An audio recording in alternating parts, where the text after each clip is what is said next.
Okay, thank you, Dennis, and thanks to Martina and Jampi for the invitation. I've put together a presentation. It's maybe a little bit patchy, but I'll try to give you some idea of what was going on in Belgium, or what is going on in Belgium, and at the same time as well, connected a little bit to politics, given our close involvement in politics now, to give you some insights on well, the difference between science and politics, I would say. So of course, this is I'm talking here on behalf of my group here, the group that I'm leading together with Philip Beutels and other people at the University of Hasselt in Antwerp.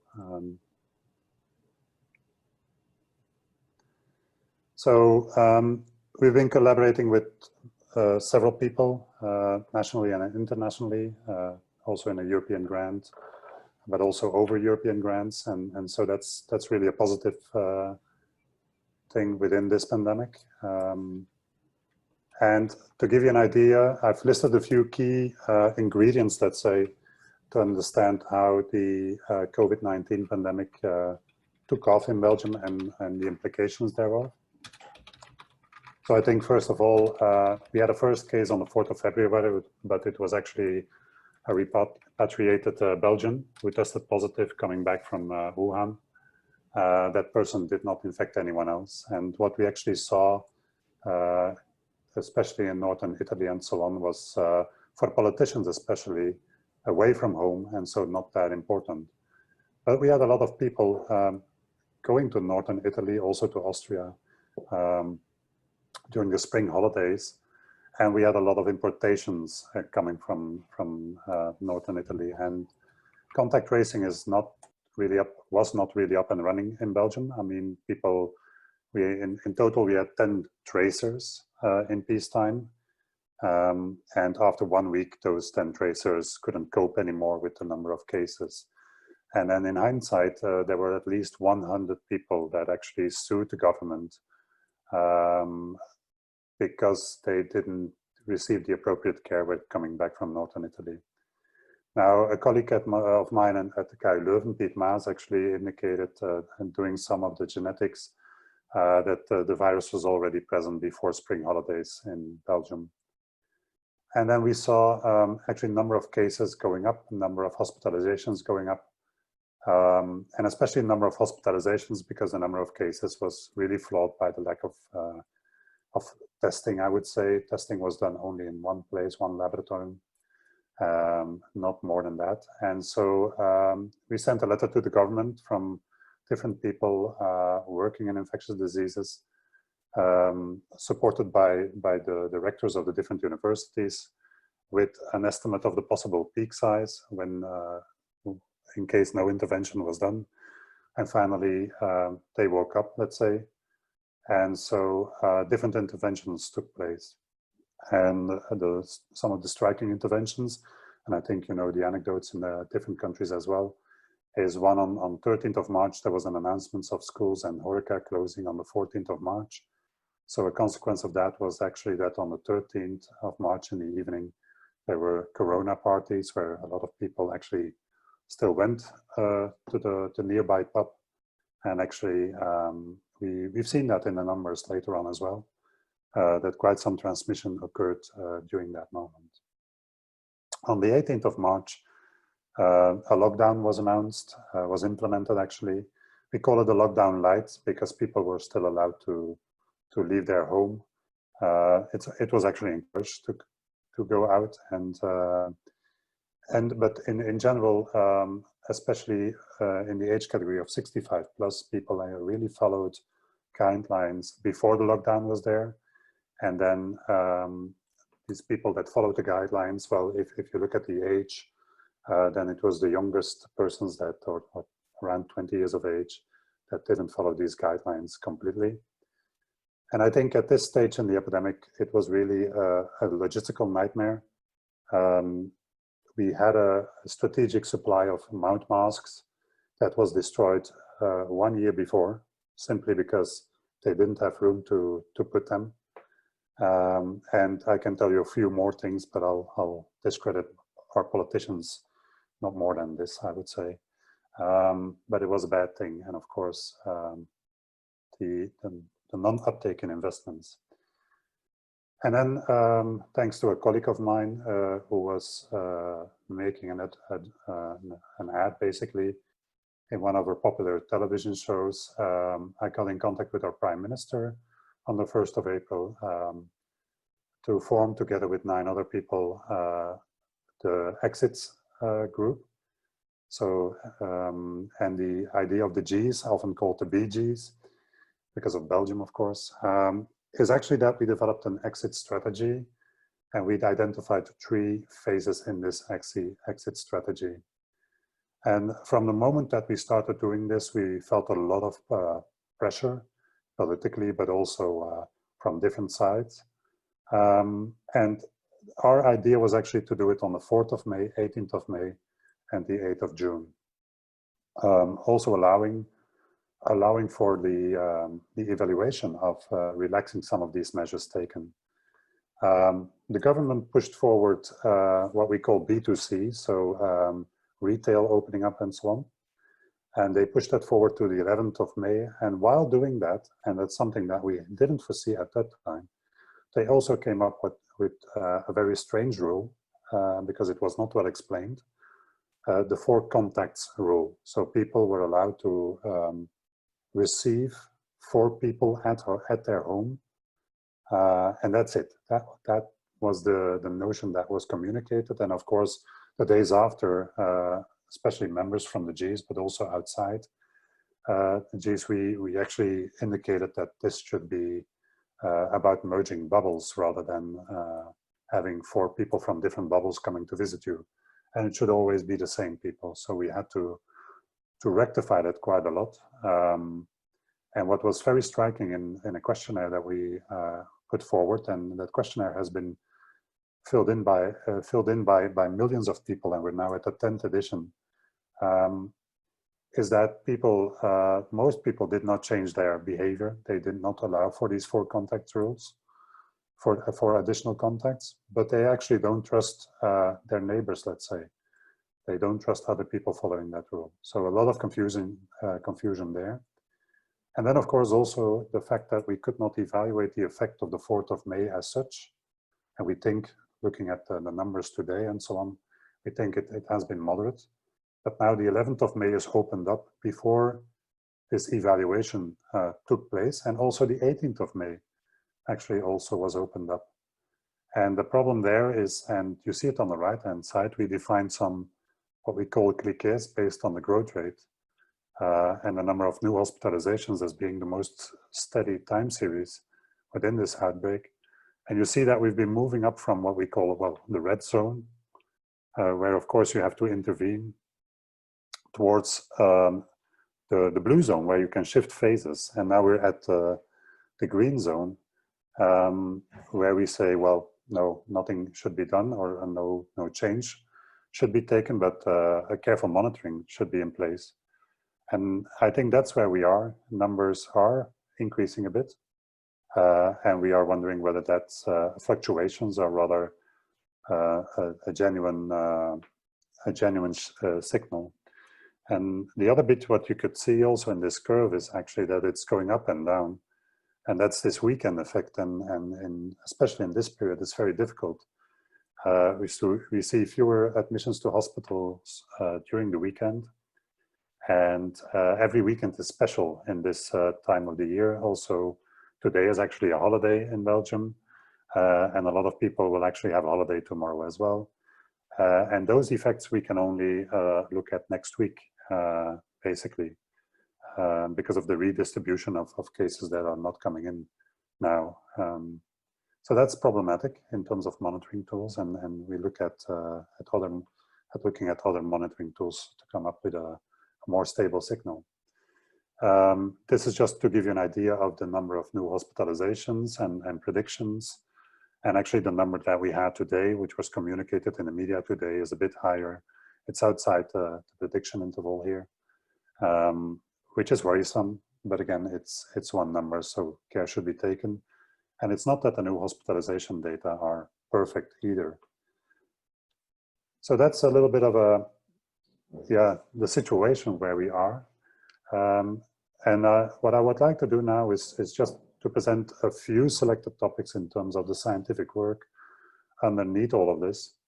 And whereas at the start we could actually keep up submitting preprints and then using those preprints and so on for communication purposes also to the government, we had to switch gears because we were really informing the government on a daily basis almost. And therefore we actually had the issue of developing an individual-based model but not being able to communicate about it. And so we're catching up at this moment. It's not a natural scientific process. But fortunately, we could see that with different studies emerging, that our results are not that different. So I'm not going to present the individual-based model because of time constraints.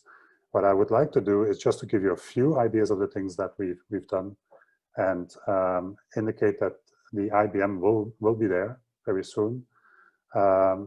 We're writing up the draft, and within the IBM we also looked at testing and tracing, the impact and so on, and it confirms what, for instance, other people here online have found as well, that time is of the essence when doing the testing and tracing. But that testing and tracing then again is a very important item, and it could actually allow us to experience, let's say, a more normal summer. I'm not gonna talk about this one, but I'm just highlighting it because this was one of the first things we've done. I was actually already collaboration with Jaco and the PhD student Tapi Waganyani. We were already looking at this before, and then we switched gears to COVID-19, and then we could actually infer indeed generation interval from symptom onset data with caveats, of course. There are some assumptions there, and especially because the intervention measures were in place. That actually messes up basically what you observe compared to what the theoretical generation interval could be, and different intervention measures and compliance have a big impact on that. We use data from Singapore and Tianjin data from China. And what we found there was that the generation interval was about 4 to 5 on average, and the standard deviation was 1.6, if I remember well. And if you use serial intervals, it was 2.6. So that, of course, that could bias estimates in other exercises and so on. So that's why we thought it was very important to communicate this as soon as possible.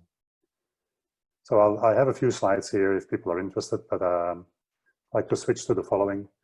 That's another thing that we've done. It was actually built up on work that we've done collecting social contact data from different people. So to be very clear, we are collecting social contact surveys from original diary-based studies. So we're not using demographic data to infer social contact matrices and so on. And we used the social mix, or we built upon the social mixer package by Sebastian, further developed that. And this is now, well, it's in revision, but actually almost accepted. There was one minor comment. This tool is available on socialcontactdata.org, where you can actually use different age categories, type of day, contact duration, and so on. So there are still some things that we need to check, and we're building further on this, but if any feedback is always welcome. But you can download matrices, you can use them. You can calculate, for instance, what the impact is of closing schools as a distancing measure. So it's really, yeah, you can experiment with things.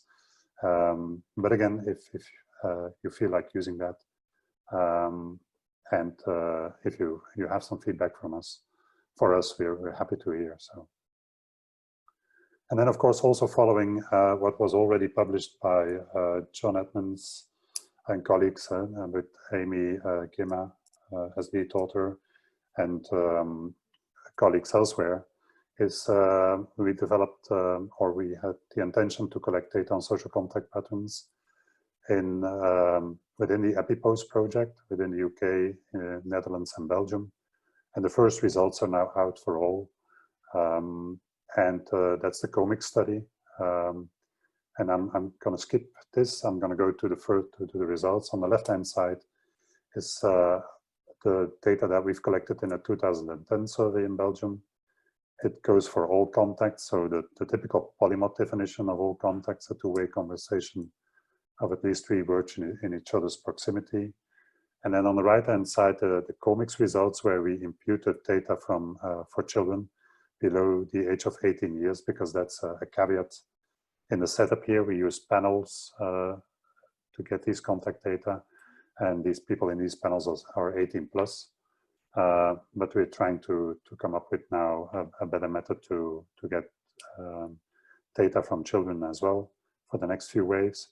But the idea also, what you see here is a difference between a peacetime contact patterns and lockdown contact patterns. And if you then calculate the ratio of the reproduction number with and without this imputation, then you see that contacts have dropped by a factor of 5, or transmission drops by a factor of 5 if you want to quantify it that way.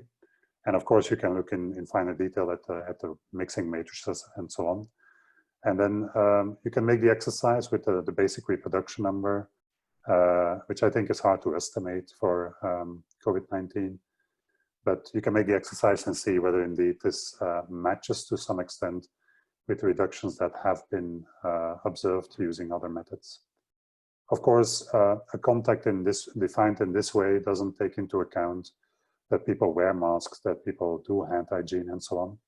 But using these data, we can hope to decipher what will be going on much more. I'm looking a little bit at the time. So what I think I would like to do, so there are some indicators on physical distancing. I'm not going to go into detail. There are some limitations, of course. I just want to discuss 2 serological surveys that we conducted in Belgium. For now, we actually set up 5 waves for the moment. This is based on residual samples. So it's not ideal because we know there is a bias in there. And likely we are at a specific, because we can exclude those people that asked for COVID-19 testing. We are likely testing people with mild symptoms or no symptoms at all. But at the same time, it's a residual sample, so people having certain conditions participate in residual sampling in this survey. So it could likely be an underestimation as well as an overestimation of the seroprevalence coming from this source. But what we find is what we can also explain in terms of the methodology used, or the epidemiology, the epidemic that we've seen in Belgium. So let me just go to the results here. And what you see here is on the left-hand side, on the top left-hand side, you see seroprevalence, the overall. Left and right is the rise in seroprevalence from the first moment to the last. And this is actually the rise during lockdown. So if you back calculate to the, using what we know about the buildup of IgG titers after symptom onset, then this is actually, we see actually an increase of 3% during lockdown, which is quite high. That's quite substantial as a proportion. And then we can look in greater detail. And for instance, what we could look at is the sero incidence, and that's what you observe over here in panel E. And what you see there is during lockdown children, there's virtually no increase in children. Of course, confidence intervals are pretty wide because there were few samples there. But what you see a lot is the 20 to 30-year-olds having more seropositivity over that period. And that coincides with the behavioral surveys that we've run, that they also have more risky behavior as such. And then you also see a big increase in the 80 plus, and that's explained by the outbreak that we've seen in nursing homes, we have seen a huge outbreak in nursing homes or in care homes in general. And that also explains the death rates or the number of deaths that Belgium scores high upon relative to the population size. Also because the way we count is different. So authorities have decided to treat every suspected case and in a care home as a COVID-19 case. And if you do that, of course, you're almost doubling the number of deaths, especially in that situation. And yeah, if you then translate that to the numbers as case fatality rate and so on, they're sky high compared to other countries. But it's a biased thing because, of course, the way of counting is very different. One thing to note is, and then I'll wrap up. One thing to note is that our seroprevalence for the 0 to 10 years old was actually at 5%. There's a lot of uncertainty around it, but it was actually fairly stable over the two collections. But this is likely due to people going on holiday to northern Italy with young children, and those young children being infected within a household. We had, unfortunately, we had one child dying from COVID-19, although there were other conditions that that mattered, a 12-year-old girl. But for the rest, we have seen little burden in that age category. I'm not going to go into detail much more, but what we've also looked at is stochastic compartmental model, the usual structures, let's say. And then we looked at different scenarios. We can reproduce the number of new hospitalizations quite well, the number of new deaths quite well. And then, of course, we also try to match it with the serology, which is, still requires a little bit of work, especially tuning the importation parameters, the age-specific importation rates. But I think we can cope with that. And of course, the behavioral bit is something which is a bit more difficult to do, because typically people that do not follow the intervention measures taken or the measures taken by the government, they typically do not participate in our studies. There's a little bit of bias there. And then the question is whether they really report their behavior very well. And of course, we can then start to mimic what would happen if you open up certain segments of the population. And I think this is not new compared to all the publications that are out yet. But we are now in a gray zone. We don't know which scenario will unfold itself. So we're very curious to see what's going to happen now. And we hope that although we've seen an increase today, of course, that what we learn later on will be less so of an increase, that we would have a reasonable summer, let's say. Of course, with the caveat then that the winter period is likely, or the period in autumn will be a dangerous affair in terms of a very big wave. So I'd like to end here. This is a nice piece of art made by a colleague of mine for the work we've done, and I'll take questions. Thank you. Yeah, thank you for the nice talk, Niel. And this is more a question just about, out of interest, what's happening in Belgium. So you explained that Belgium had another way of counting the number of deaths. Would you expect to see also effects on the number of deaths, say, in the age group 50 to 60 or so, because, or in the working age, because also in those age categories, Belgium seemed to score pretty high in the number of deaths per million? Yeah, that's a good question. So these are care homes that we're looking at, and also in these care homes, we have younger people. We calculated the case fatality rates and the infection fatality rates, distinguishing between care homes and the general population. And there's a huge difference between both. So the attributable proportion is really there because of the care homes, and less so and also in the way of counting, has less of an impact on people younger than 65, let's say. If we look at the over mortality and we look at the way we count, we're actually spot on. Okay, yeah. So, so this could be a true thing. Yeah, and that is over all age groups. That's over all age groups, yes. Okay. That's good to know. Hello, Niel. This is Jumpy. Hi, Jumpy. Hi. I noticed that in the scenarios for the future, the highest, the worst alternatives were connected to opening up schools a lot. So you give a strong weight to these children. So. Yeah, and of course I didn't go into the details of that, and we have different assumptions there as well. But if you open up schools, and when I say open up schools from 0 onwards, I mean really 0 to 24, 25, including universities, in the normal pre-pandemic way, then you will expect a huge increase. Of course, that's not what's happening. Belgium has reopened up schools, specific years, because of the education world, indicating that these are the crucial years.